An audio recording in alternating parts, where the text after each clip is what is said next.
So in table 7, we have all the values between 1 and 40.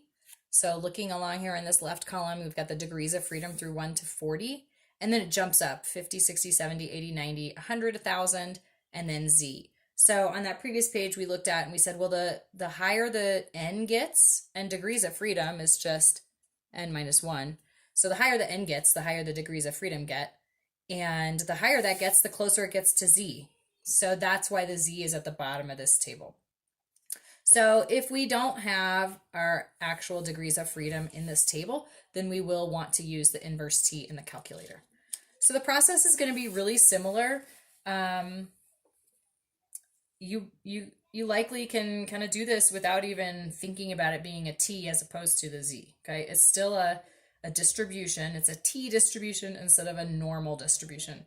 So normal implies that it's a Z score, and if it's not normal, then we might have some other distribution. There's other distributions that we don't cover in this class as well, but these are the two that we're looking at. So Z and T.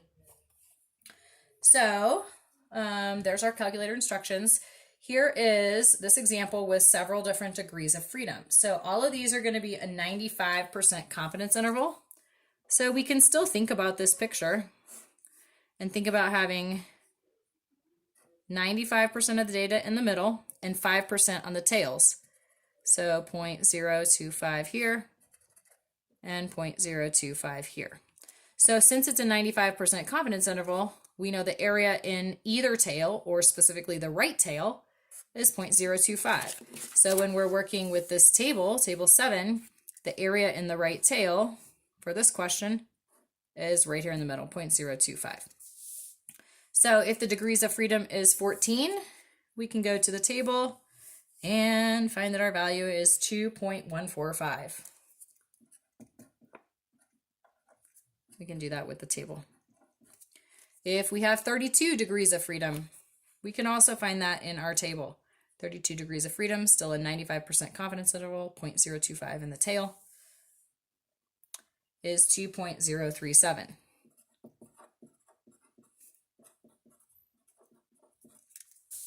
If we have 68 or 82 or 250 or 1200 degrees of freedom, those are not going to be in our table 7, and so we're going to need to rely on our technology. So when we go to use inverse T on the calculator, it's in the same location, second variables, and inverse T is right here.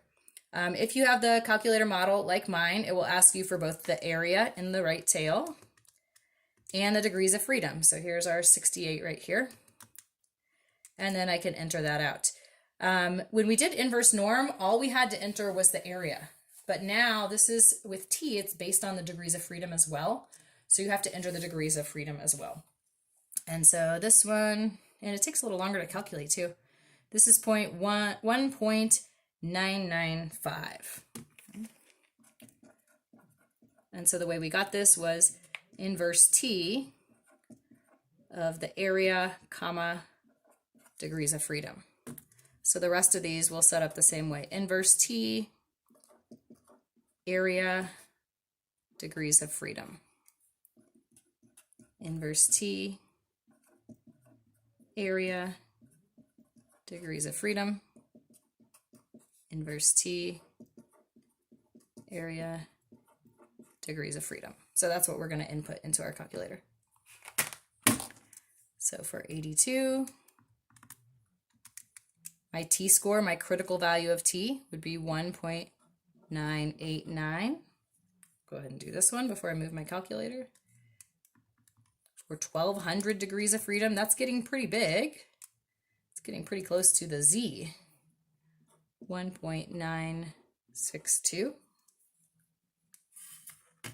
And 250 degrees of freedom,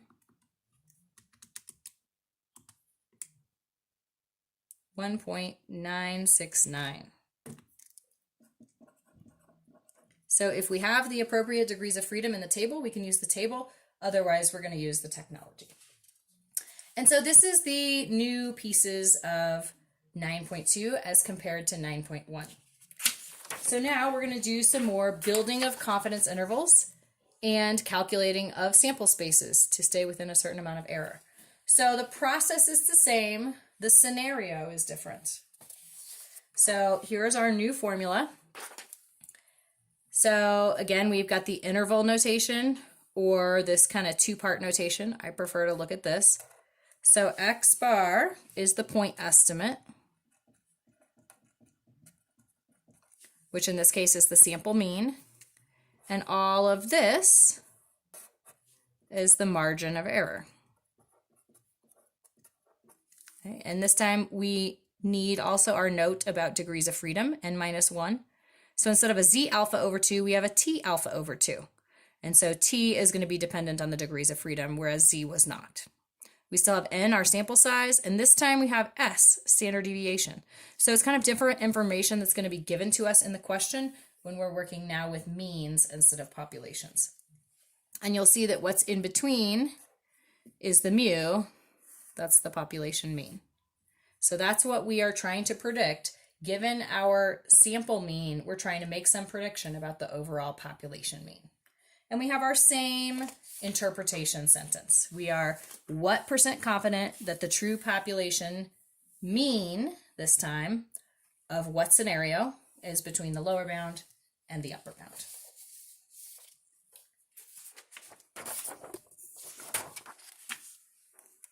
So here's our first question.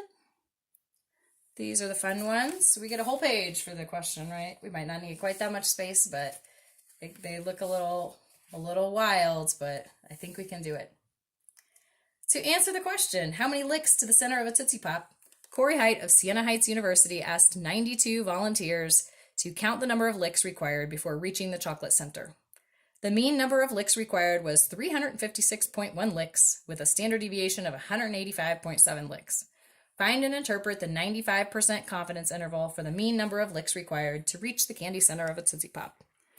Pretty silly, but let's pull out our information. 92 volunteers, that's our sample size.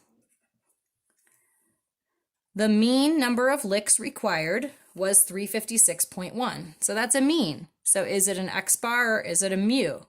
Well, this was just for those 92 people. So it's just the sample mean. It's just the X bar.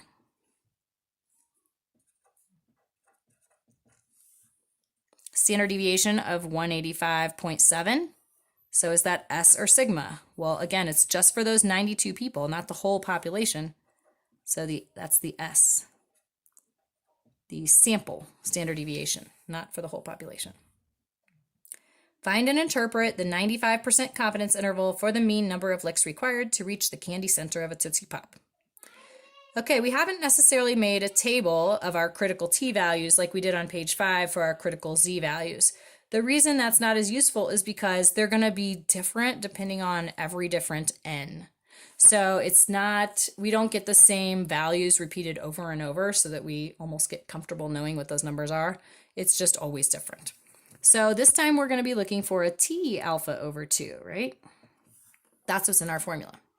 So how are we going to get there? Well, we know it's a 95% confidence interval.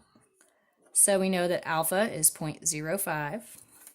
So we know that alpha over 2 is 0.025. So we need to find the t alpha over 2 with inverse t. But we need to use the area first, and then the degrees of freedom second. So if n is 92, then the degrees of freedom is 91. It's always 1 less than n. So t alpha over 2 is going to equal this inverse t of these values. That's the same area we were working with before. Oops. So we have 91 degrees of freedom. And so our t alpha over 2 is going to be 1.986. Okay. Now we have all the pieces that we need, okay? All of this was just to get this guy, okay? So we need n, x bar, s, and t in our formula. None of this goes into our formula. This was all to just help us calculate the t of 1.986. So now our process is the same as in 9.1. Our point estimate this time, instead of being p hat, is x bar. And so that's 356.1. Our margin of error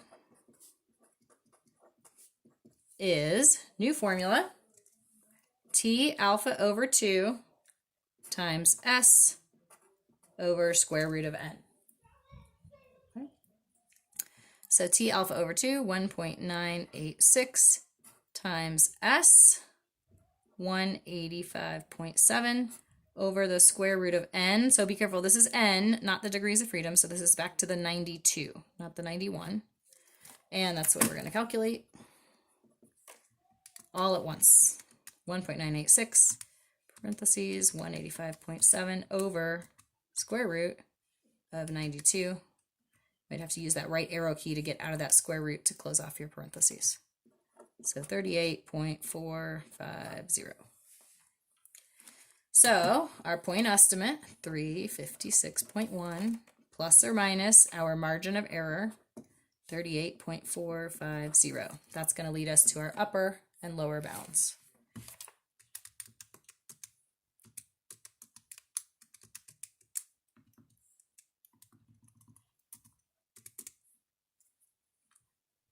So we've got 317.65 as our lower bound. And then now, since our point estimate, our best guess was the sample mean, what we're trying to come up with is some range for the population mean. So it's mu in between the lower bound and the upper bound of 394.55.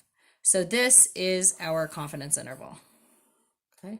So when it says find the confidence interval, we have done that. It also says interpret, right?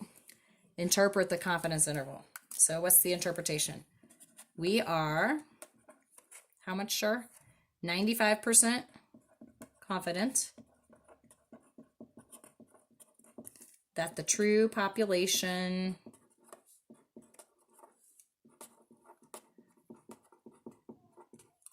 mean of, what's the scenario, of number of licks to the center of a Tootsie Pop is between 317.65 and 394.55. So we had our standard sentence. We plugged in how confident we are. We plugged in now that it's the mean we're working with, not the proportion. Our scenario was the number of licks to the center of a Tootsie Pop, and it was between the lower bound and the upper bound. Okay. So it is a lot, but hopefully if you took the time to get through 9.1 and kind of understand the structure of those, then these are going to be the same. We've got just one more of these before we go to the sample size question. For a sample of 7 states, the number of house fires started by candles each year, the average is 7,041.4 fires with a standard deviation of 1,610.3 fires. Find the 99% confidence interval for the mean number of house fires started by candles a year. So our 7 is our sample size. Our X bar is the mean, 7041.4. And our standard deviation is S, 1610.3. We want a 99% confidence interval. So alpha is 0.01. Alpha over 2 is 0.005. If n is 7, our degrees of freedom is only 6. So to find our T alpha over 2, we're going to do inverse T of the area and the degrees of freedom.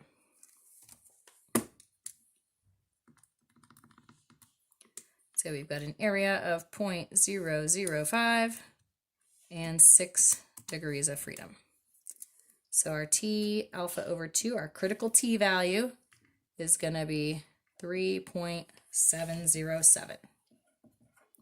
And remember, we're just using the positive because of the plus or minus nature of the formula.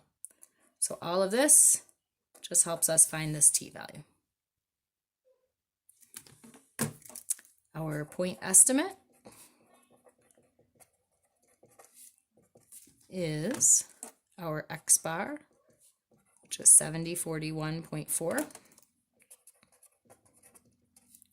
Our margin of error is t alpha over 2 times s over square root of n,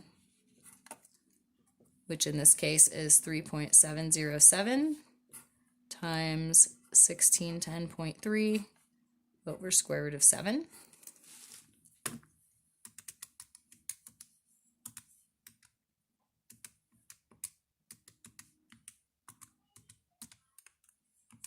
And that's going to give us 2256.214. I've just been trying to be consistent and use 3 decimal places. So we've got point estimate, 7041.4, plus or minus margin of error, 2256.214.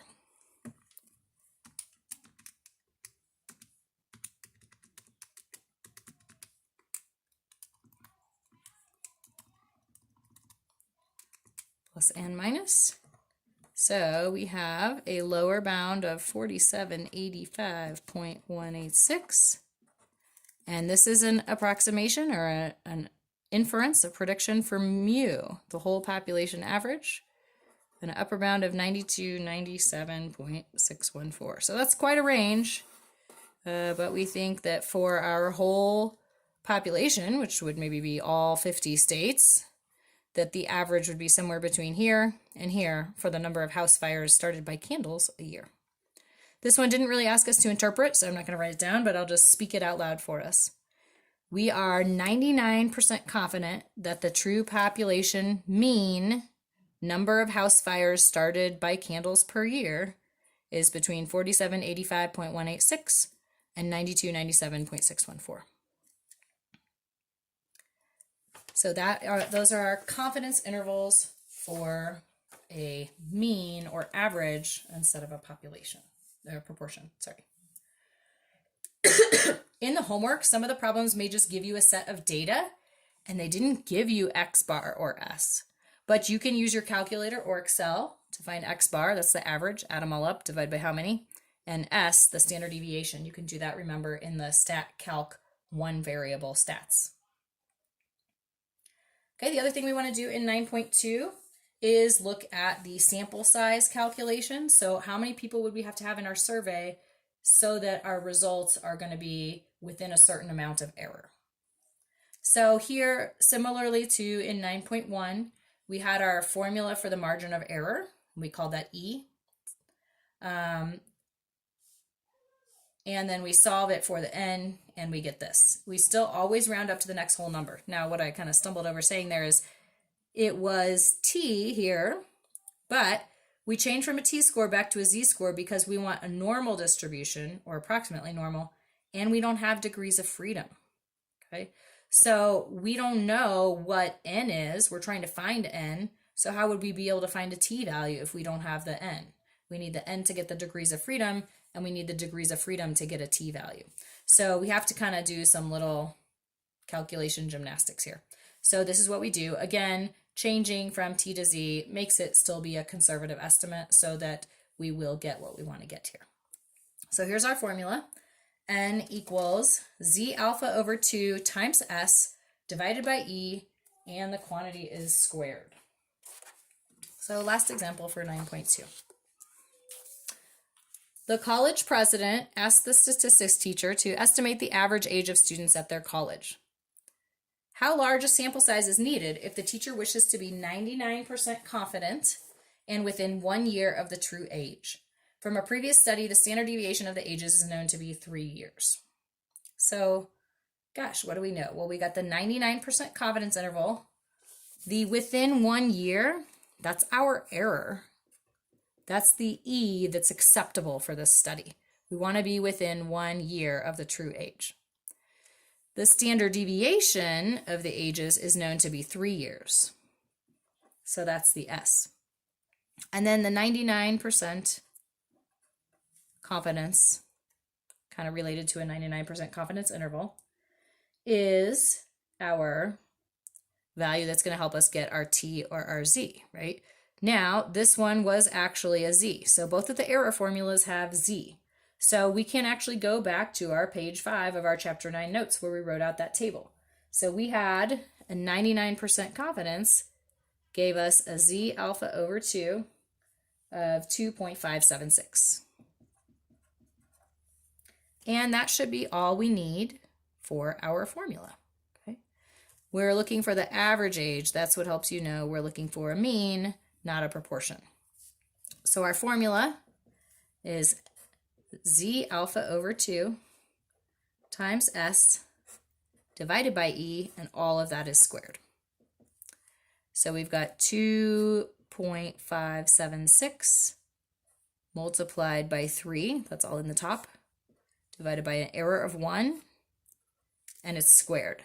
If you notice, this error wasn't a percent, so we didn't change it to a decimal. They just said the error was 1. So we put it in just like that. So I prefer to kind of enter the inside and then get my answer and then square it. So 2.576 times 3 divided by 1, and then square that value. So I get 59.7-ish.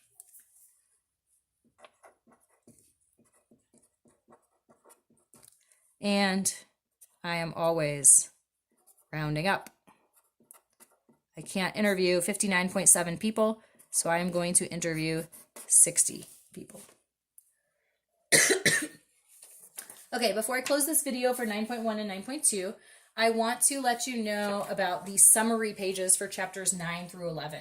So in D2L, where you have your individual chapter notes, there is also a summary document. And so whenever I teach in the classroom, I print these out and give them to my students. So this has all the formulas you're going to need for all of chapters 9, 10, and 11, and it has calculator directions on the last page. So I always like to print this out, staple it together, make it a little packet for myself. So what you're going to see on the first page is all of the chapter 9 formulas. So in 9.1, we did a confidence interval for proportion. In 9.2, we did a confidence interval for mean. So chapter 9 is all about confidence intervals for one population. Okay. And here's our little interpretation sentence. So we used that for 9.1 and 9.2. Right here, you've got reminders of how you can find your z alpha over 2, either with table 7, the 0, or with inverse norm. To find your t alpha over 2, you can get those with table 7 and your degrees of freedom, or you can use inverse t. We use the same interpretation sentence for both 9.1 and 9.2.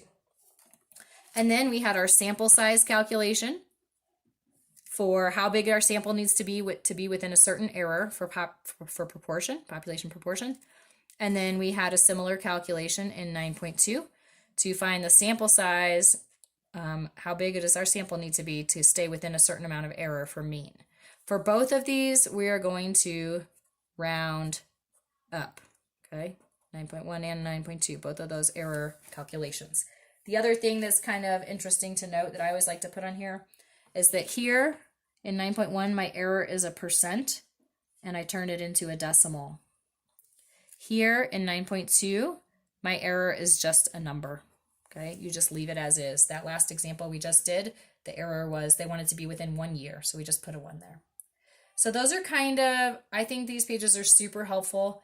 When I was first learning this, I really relied heavily on these formulas. Once you have the general idea from the notes, then this is kind of like your cheat sheet, right? This has all the little info. I will flip through this briefly. Don't want to scare you, but there's 1, 2, 3 pages of notes for chapter 10. 1, 2, oh no, I'm sorry. It's 2 pages for chapter 10 and 3 pages for chapter 11. And then this back page helps you figure out what to do in the calculator. Okay, so just kind of a reminder. So chapter 9 we've looked at to find your z's or your t's. Z's go with proportions, t's go with means. Find your tail area and then do inverse norm of tail area. Make it positive.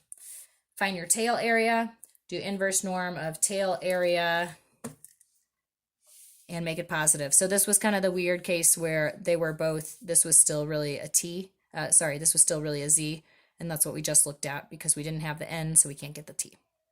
Later, when we get into a little bit further, then you'll see when we're working with the T's, we have those degrees of freedom there. Okay, happy homeworking.